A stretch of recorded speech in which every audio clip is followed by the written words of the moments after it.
she is doing her first speech from the storytelling manual.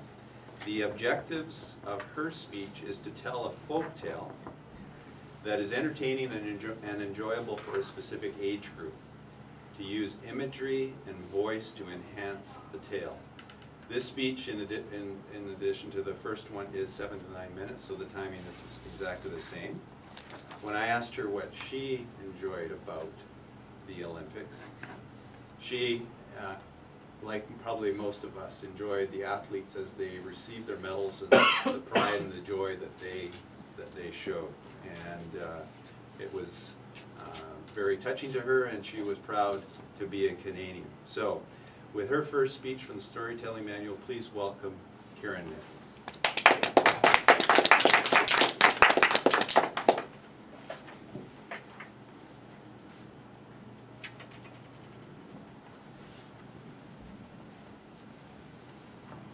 Toastmaster, fellow Toastmasters, and most welcome guests. I want you to remember when you were 5 or 6, where giants and fairies and magic kept you enthralled. Because once upon a time, a long time ago, in a faraway land, there lived a poor widow and her son Jack. Now times were hard, and they were very poor, and Jack was too young to work. They had a brown cow that gave them milk, which they took to the market to sell. But alas, one day the cow gave no milk and wouldn't give any milk. So Jack said to his mother, "Mom, I'll take the cow to the market and see what kind of price I can get for it." And his mother agreed. So Jack skippily along the pathway led the cow down the brown dirt path. And as he rounded the corner, there, bent over, was a prune-faced old man with a long green robe on and a big pointy hat with a ball that was golden lights. And he said, "Where are you going, young man?" And Jack said, "Well, I'm going to take this cow to the market to get a good price." And he said, "Well, I have some magic beads that could bring you great wealth." And Jack said, "Well, I like the idea of magic and I like the wealth." So he gave the old man the cow, and off Jack went, excitedly home to tell his mother about the wonderful beans he had. But alas, his mother was very disappointed and very angry, and she threw those beans out the window and sent him to bed without any dinner. And poor Jack was so sad that he cried himself to sleep. And the next morning, he woke up, and the room he was in was dark. So he got out of bed and looked out the window. And there before him was a giant beanstalk that went way up into the marshmallow-like clouds. And Jack thought, I think I'll climb that. So he started to climb up, up, up into a wonderful enchanted countryside where giant willows swayed in the sweet-smelling breeze, and flowers all over in blues and yellows and reds. And up far in the distance, a huge silver castle gleamed in the golden sun. And a broad brick path led up to the castle. And Jack thought, yeah, I'll go see what's there.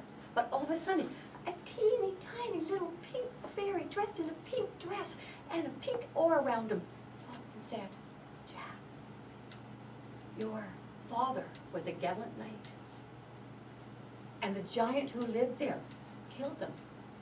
And your mother has kept this quiet to protect you. But whatever that giant has is yours." And poof, the fairy disappeared in magic fairy dust. So Jack said, "Oh, I'm going to walk to the castle." So he walked up to the castle, and there at the door was a lady giant. And he looked up at her and said, "I'm hungry, could I have some breakfast?" And she looked at him, and she was very huge, very ugly, but she had a very kind heart. And she said, "Come on in." So she fed him some breakfast, and as he's finished eating, all of a sudden a tremendous roar, and the rooms were shaking, the ground was moving, and she said, "Oh, it's my husband. I'm going to put you behind this kettle. Stay here, because my husband likes to eat little boys' bones and all. So in he came, and he was a huge man with a huge belly and a huge curly beard flowing down. And he said, "Fee, fi, fo, fum, I smell the blood of an Englishman.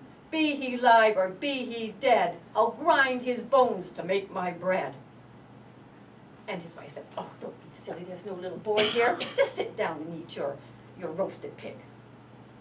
So he sits down, he eats his pig, and he says, "Wife, bring me my golden coins. I want to count them." So she brings him 3 bags of coins. So he starts counting them, and then he starts to get very sleepy, and he falls asleep. So Jack's peeking, and he sees nobody's around. He gets up from where he is, grabs the golden coin, and goes running down the pathway, scurrying as quickly as he can, and down the beanstalk, where his mother is anxiously waiting, and so happy to see him, and more happy when Jack shows him the gold coins. So they lived quite comfortably for a while, and then Jack started to think, "I wonder what else is up there." So once again, he climbed up the beanstalk, through the marshmallow clouds, and back up. But this time, he didn't want to be seen. So he just scurried along the pathway, around the side of the castle, and through the big arched doorway into the kitchen. And behind the black kettle, he waited.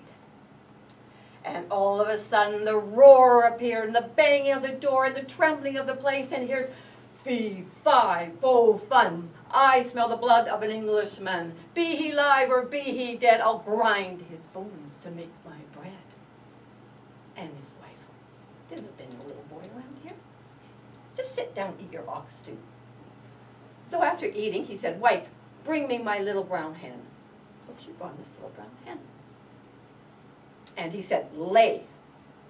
And the hen laid a golden egg. Then he said, "Lay."